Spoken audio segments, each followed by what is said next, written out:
గొర్రెల స్కామ్ కు పోదాం ఒకసారి. ఇక్కడ ఇవాళ అయితారం కదా, అయితారమేనా సండే.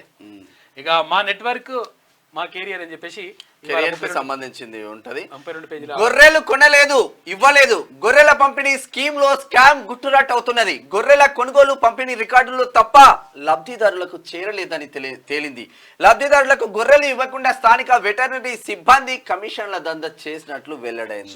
గొర్రెలు కొనలేదు, గొర్రెలు ఇవ్వలేదు, కాకపోతే రికార్డులలో రాసుకున్నాడు. ఏ యూనిట్ తలసాని శ్రీనివాస్ యాదవ్ ఉన్నాడు కదా, మాజీ మంత్రి, ఆయన ఓఎస్డీ ఉన్నాడు కదా, ఆ కళ్యాణ్ పేపర్లను ఇంపేసి అవన్నీ కూడా గాలబెట్టి బస్తాలను నింపి ఇవన్నీ చేసిండు అన్నట్టు.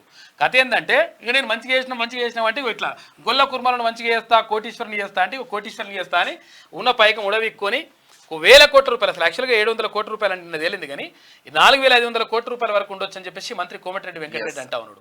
కాబట్టి విషయం ఏంటంటే ఇటువంటి లంగా ఖాతాలు అని వాడరు గత ప్రభుత్వంలో. ఆన్లైన్లో గ్రూప్ వన్ హాల్ టికెట్లను టీజీపీఎస్సీ విడుదల చేసింది. www.tspsc.gov.in లో వెబ్సైట్లో హాల్ టికెట్లను అందుబాటులో ఉంచినట్లు కమిషన్ శనివారం ప్రకటనలో తెలిపింది. అయితే జూన్ 9న ఉదయం 10:30 నుంచి మధ్యాహ్నం 1 గంట వరకు ప్రిలిమ్స్ను నిర్వహించనున్నట్లు పేర్కొన్నది. అది ఇక్కడ హాల్ టికెట్లు పెట్టిండ్రు, కాకపోతుందంటే వాళ్ళు అయితే అడిగినరు, మరి సమయం ఏమని చెప్పేసి అడిగారు, సమయం ఏమైనట్టుగానే కొడుతుంది. హైదరాబాద్ ఇక మనదే. ఇకపై హైదరాబాద్ మన రాష్ట్రానికి మాత్రమే రాజధానిగా ఉండనుంది. హైదరాబాద్ 10 ఏళ్ల పాటు ఉమ్మడి రాజధానిగా ఉండాలన్న గడువు ఈ నెల 1తో ముగిసింది. దీంతో ఎలాంటి విభజన సమస్యలు లేని హైదరాబాద్ లోని భవనాలన్నీ కూడా రాష్ట్ర ప్రభుత్వానికే చెందనున్నాయి. ఈ రోజుతో ఆంధ్రప్రదేశ్ కు తెలంగాణకు రామ్ రామ్.